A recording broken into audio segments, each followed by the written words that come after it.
Hi, my name's Stuart Fenton and I'm a psychotherapist, and I specialise in ChemSex and working with clients who are presenting with ChemSex problems.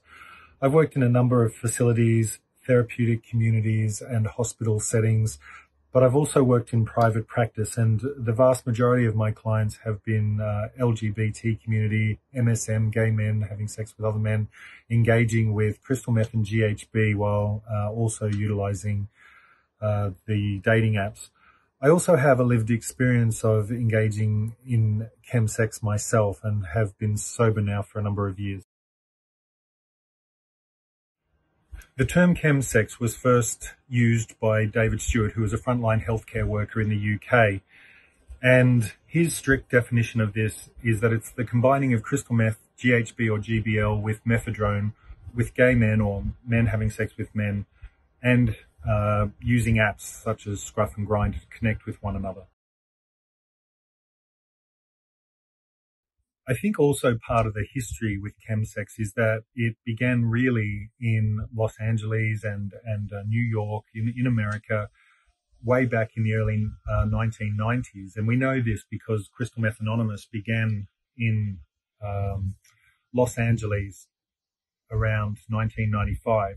And I think what happened was that with a lot of tourists going between Australia and the US, the drug crystal meth was eventually sort of found its way to Australia along with GHB, and men started partying with it there, and there was quite a lot of ChemSex and use of crystal meth and GHB for sex going on in Australia.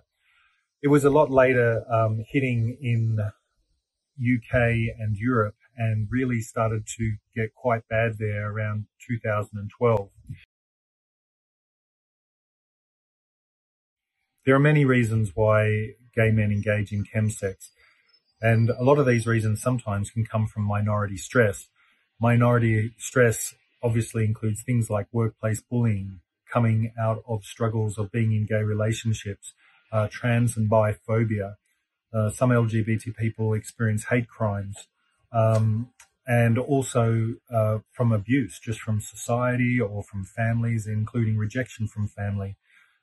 And there are also a very different kind of reason why people will present, or when they're presenting with you saying that they're having problems with ChemSex, which are different to those underlying issues which might be discovered with counselling. And those might include they do it for pleasure, or they do it to feel a sense of belonging to a group, to feel powerful, to counteract self-doubt, to give themselves a sense of identity, to avoid feeling old if they're getting older in the gay community, and to avoid feeling shame, or to give themselves a sense of status. Not everyone who engages in ChemSex has a problem with ChemSex. However, some people do, and some of the reasons that people will present to a counsellor or a psychotherapist will be that they're having problems with GHB or GBL and they're overdosing. Sometimes people end up committing suicide because they are not able to break free from their ChemSex behaviour, they're consistently having come downs from the drugs, or they're experiencing drug-induced psychosis as well. People who have already mental health issues like anxiety and depression, constantly using crystal meth and GHB and staying up for days on end, can exacerbate those mental health conditions. People's quality of life and their relationships with their friends and their families can be affected in a negative way through ongoing ChemSex behaviour. Another one of the negative impacts of ChemSex is in regard to crimes. So with sexual assault, in these sexually charged environments, consent lines become blurred. Sometimes people will take advantage of people who have overdosed on GHB, or if they're psychosis and they're not really aware of what's happening in their surroundings. And also STI infections such as HIV and Hep C, as well as syphilis, gonorrhea, chlamydia.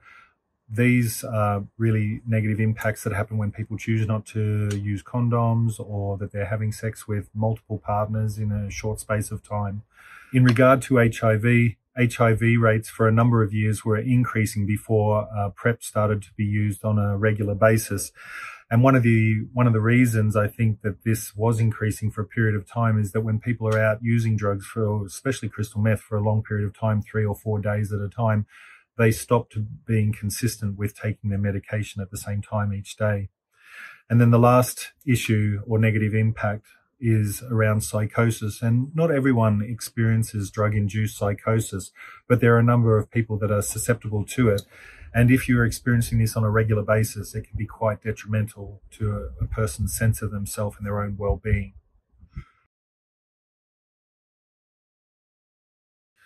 I just want to speak a little bit about drug-induced psychosis now, because quite a few chemsexers do experience this from time to time, but not everyone will experience drug-induced psychosis. Sometimes people mix up different ways people are presenting as being psychosis, but usually people who are using crystal meth will either be paranoid, and we all know what paranoia is, just thinking people are talking or about us, or having thoughts about us. And then the next stage is delusions, and usually these can be auditory or visual. And with people engaging in chemsex, it's more often auditory, believing that you're hearing things or hearing messages come through the radio or the television or through the lyrics of songs, that sort of thing. Sometimes it's visual, believing that you're seeing things, especially for people that have been up for many days on end. And then the final stage is full-blown psychosis. And you know, a lot of the time healthcare workers want to know what does full-blown psychosis look like, or what does it present as? And usually, you know, in my own experience as a psychotherapist, it's if I'm talking to someone on the phone and there are long pauses before they answer me, or they're whispering, or sometimes they stop talking completely. I mean, these are really strong giveaways. The other thing is some of the things that they might say is, I'm really worried about my safety, or I'm worried that my grandmother's in danger, or my mother's in danger, or I feel like I've done something really terrible, and or the police are after me. These are always big giveaways for me that someone is in psychosis. And finally, just the three different types of psychosis that exist. The first one is where people believe there's bugs or germs under their skin, and this is the one where they pick at themselves and, you know, will end up at the end of a binge with cuts and wounds all over themselves. The other one is called delusions of persecution. This is where a person might think they're being followed or filmed, or that someone's out to get them, or someone's going to kill them. And this will come up in a counseling session if you're talking to them.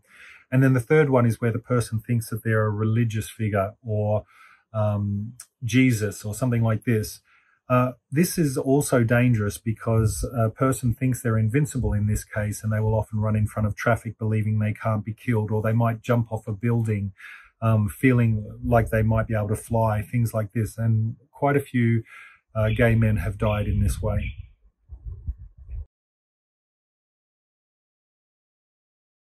What are some of the things that people will say when they're presenting for help? Clients who are presenting for help with chemsex will often say things like, I'm having trouble in my relationship, or I'm having trouble with online apps. Or they might say, I have fears of getting HIV, or I've been getting STIs, or I recently got syphilis several times. They might say that they're struggling with isolation and feeling disconnected from the community or from family or friends.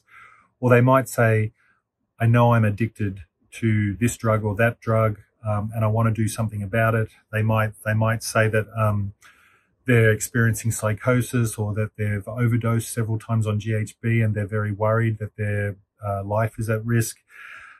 Police may have become involved in their lives for some reason or other. These are some of the reasons people will present for help. I just want to give a couple of examples of cultural competence. So when we were running R12, which was the LGBT rehab in Thailand, we had to eliminate the use of the word slamming, because slamming is a very triggering word that we found out for most of the MSM that were coming there. And, you know, sometimes if someone used the word slamming in a group, people would be triggered and have cravings and be quite disorientated from that. So we found eliminating was a really good course of action. And another example of this is that when I was at the ChemSex conference in Paris last November, I was sitting next to a woman at lunch who is a doctor and heterosexual, working at a clinic in Switzerland. And I asked her why she was at the conference, and she said she had just joined this clinic, but she knew nothing about ChemSex, but that they got a lot of ChemSex clients there, and she wanted to understand better how to work with these clients. And I think this is a good thing because some of the idiosyncrasies about the way gay men engage with chemsex will need to be discussed, and this means sexual behaviour, and there's quite a lot of sexual terminology and behaviour around chemsex that I think is important for frontline workers to know and understand and be comfortable talking about when they're sitting in the room with someone. What has been the LGBT community's responses to chemsex? Over the last 5 to 10 years, there has been an enormous response from the LGBT community to combating chemsex. So, initially, as I mentioned earlier, in 1995, the 12-step program Crystal Meth Anonymous was formed, and initially it just existed in Canada, the US, and Australia. It's now been running for almost 25 years, so a very long time, and also they have meetings now in Berlin, Holland, Iran, and New Zealand. Secondly, cultural competence is important. So, as I said also earlier, they are now running the European ChemSex conference, which is a massive conference held every year to educate frontline workers on everything about chemsex culture. It could be to do with the sexual behavior that they engage in, or it could be to do with the way drugs are administered, smoking or injecting or ingesting, as it were. And then also with building partnerships and pathways. And the easiest way to explain this is if you have a chemsex client who presents for their sex addiction, and then you're able to refer them to a 12-step program or a support group or to another therapist who does trauma work or does TRE or somatic experiences, and then you refer them to someone else who might be able to help them with EMDR or some other sort of therapy.